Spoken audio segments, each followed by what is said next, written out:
great to see you. This month at Luminate Kids, we're playing some fun games and learning how to live with responsibility. Responsibility is showing you can be trusted with what is expected of you. There are a lot of different things that people expect of us. If we can show that we're responsible, then they'll know that they can trust us with anything. That's why it's important for us to have some good rules for life so that we can play well and finish strong. Our memory verse for this month is something that Jesus said to his disciples, which we can find in Luke 16:10. Jesus said, "Suppose you can be trusted with something very little.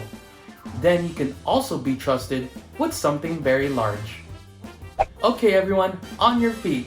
Now we're gonna practice our memory verse with Miss Addie, and then we're gonna worship God together. Let's do it. Hello, my beautiful friends. It is memory verse time. Now, I want us to go through the memory verse once in our normal voices, and then we're gonna shake things up with different accents. So here we go. Suppose you can be trusted with something very small. Then you can also be trusted with something very large. Luke 16:10. Perfect. Now this time I want us to do it in our best fancy accent. Suppose you can be trusted with something very small. Then you can also be trusted with something very large. Luke 16:10. All right, let's do it one more time, but this time we're gonna do it as mimes.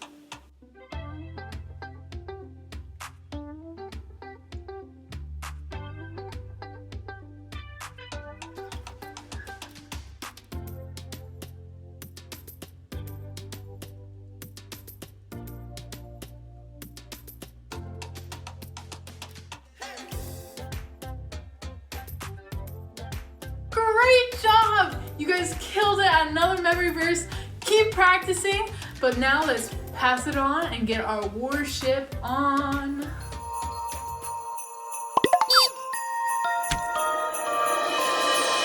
Welcome to worship. Today we are again in the great outdoors because I'm visiting my grandma, and it's just beautiful in her backyard. It's like a whole forest, and I don't know if you can tell, but it is literally snowing. It's pretty light, so it's not too bad, but it's pretty cold. So we're gonna warm right up and get going. We're only doing one worship song, so let's give it our full energy. Let's go.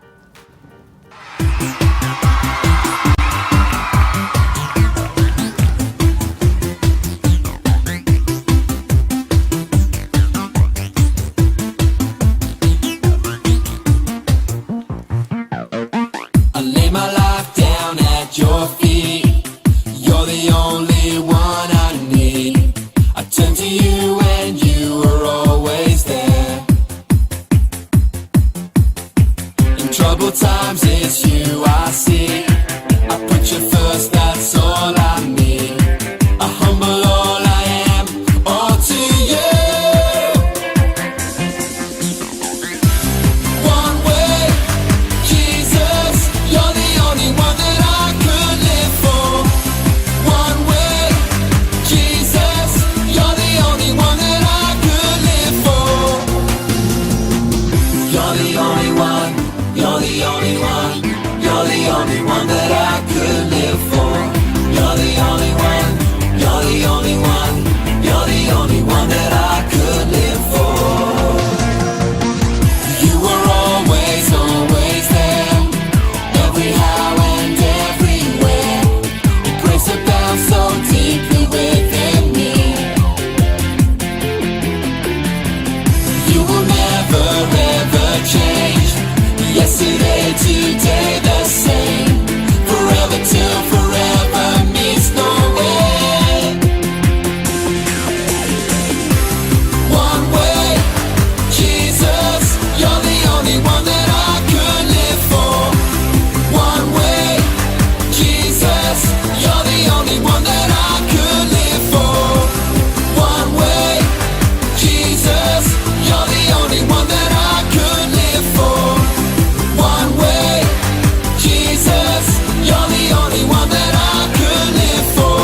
We're living all for you. Up a bit higher. You are the way, the truth, and the life. We live by faith and not by sight for you. We're living all for you. You are the way. You are the way, the truth, and the life. We live by faith and not by sight for you. We're living all for you. You are the way, the truth, and the life. We live by faith and not by sight for you. We're living all for you. One way, Jesus, you're the only one that I could live for. One way, Jesus, you're the only one that I could live for. One way, Jesus, you're the only one that I could live for. One way, Jesus, you're the only one that I could live for.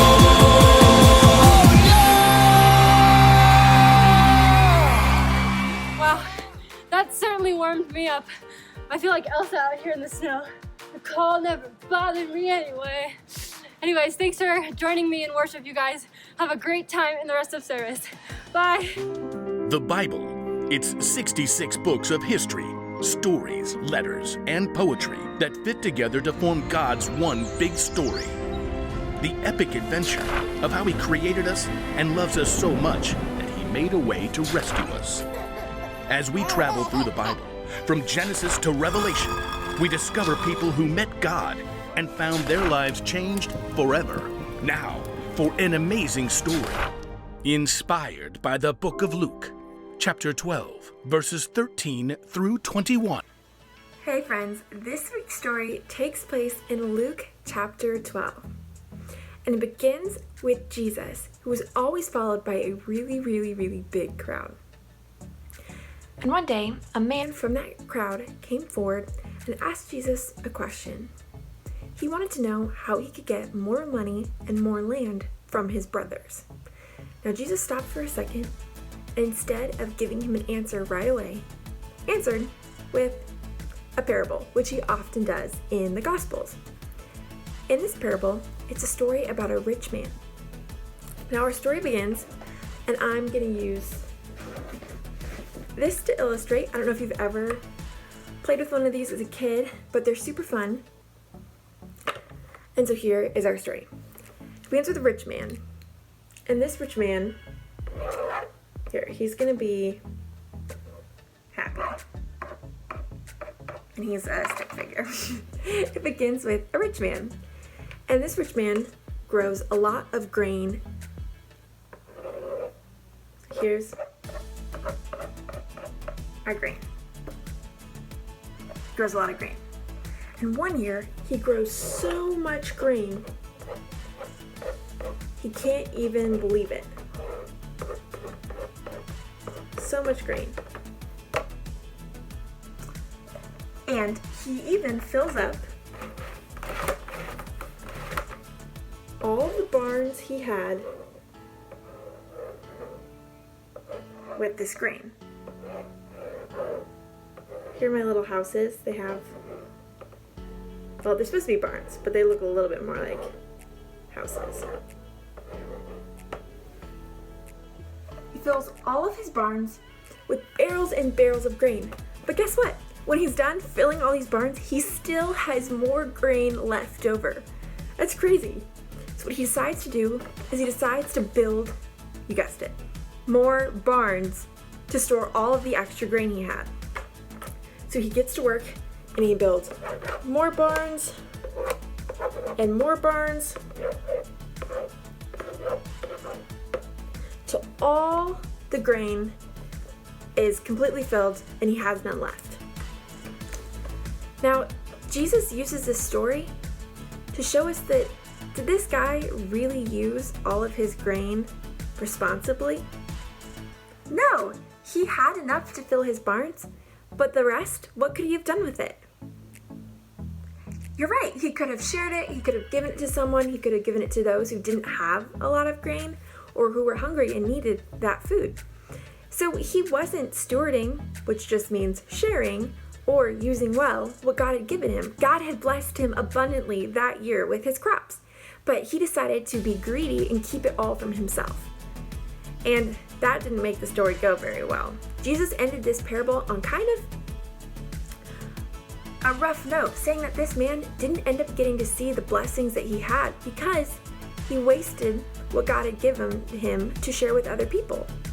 So Jesus uses this story to show that being rich in God's eyes isn't about how much wheat you have, or how many barns you filled, or how big your crop is, but it's about how much you're willing to share with one another. So I want you guys to think about what it means to share with other people and to use what God has given you smartly and be responsible with the blessings that he has given you, because God gives us these blessings in order to bless other people. And the rich man, did he bless other people?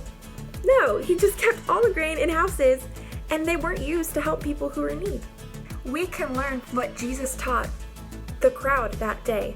It's important to share what we have with other people and to be generous with the blessings that God has given us. And hey, that ties into this week's bottom line, which is share what you have and be a better example than the rich man who kept all of his wheat in barns instead of helping out other people and sharing with others. Now, on to the key question with Mr. Joe. Reveal the question. Hey buddies, it's the key question time. We just had a great story with Miss Candace where we learned that you should share what you have. But what do we have to share? Well, you can share your toys. That's kind of an obvious one. You could share the cars you have, magnets, markers, you have Legos, dolls, or swings. There's so many cool toys to share. But what else can we share? How about our time? That's right. You can share your time to play games with your siblings, with your parents. You can share your time to help other people in the family with chores. You can help take out the trash. You can help do dishes. There's so many amazing ways to share your time.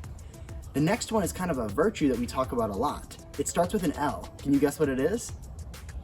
Drum roll, please. You can share love. That's right. One of the best ways to share love is by giving hugs to other people. Share hugs. But also, you can share love by telling people that you love them. Say, I love you. You can also share joy. That's right. With laughter, telling jokes with people, laughing together, and also just smiling. If you walk up to your parents today and give them the biggest, brightest, widest smile, you might laugh and feel kind of silly at first, but if you smile long enough, I guarantee that you will feel joy and you'll share it with others as well. Now, lastly, share kindness. We talk about that a lot, but sharing kindness is really important.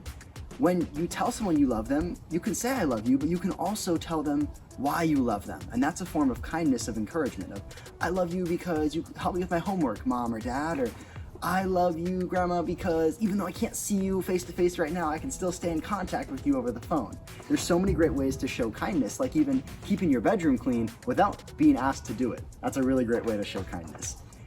And all of these, when we're sharing them, we're doing our best to share the good news of Jesus and share that Jesus is in our hearts. And doing these things is one of the best way to do that without even saying the words of, I believe in Jesus and he's in my heart.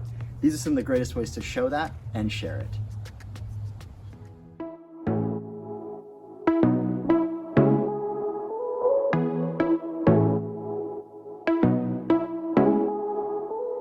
The rich man in Jesus' parable had more grain than he needed. He tried to keep it all for himself, even though he knew it would have been better to share what he had. Jesus wanted everyone listening that day to understand something super important. We have a responsibility to share with others. Remember, share what you have. Say that with me. Share what you have. The truth is, no one is going to make you share. I mean, yes, your parents might make you share with your siblings right now, but as you get older, you'll see more and more that the choice is up to you. And when we share, it's a big way that we can show that we follow Jesus. Remember, Jesus himself lived a life of generosity. In fact, he gave his life freely so that we could be forgiven. So don't just worry about what you can get for yourself. Instead, be willing to share what you have. Think of it this way. You'd want others to share with you, right? So when we share what we have, we're treating others the way we want to be treated. Whether it's sweet, a bowl of popcorn on movie night, or a turn at your new video game, it's simple. Share what you have. Let's head into this week thinking about all the things God has given us and how we can share it with the people around us. But before we close, let's pray. Dear God, thank you for freely giving us your life so that we could be forgiven. Today, we want you to remind us to always share what we have so that we can follow your perfect example. Stay with us this week and keep your hand of protection on each and every one of us. We love you and thank you. Amen. Wow, what a service. We hope you guys had as much fun as we did talking all about the rules for life. Have an amazing and safe week, friends. We'll see you next week. Bye.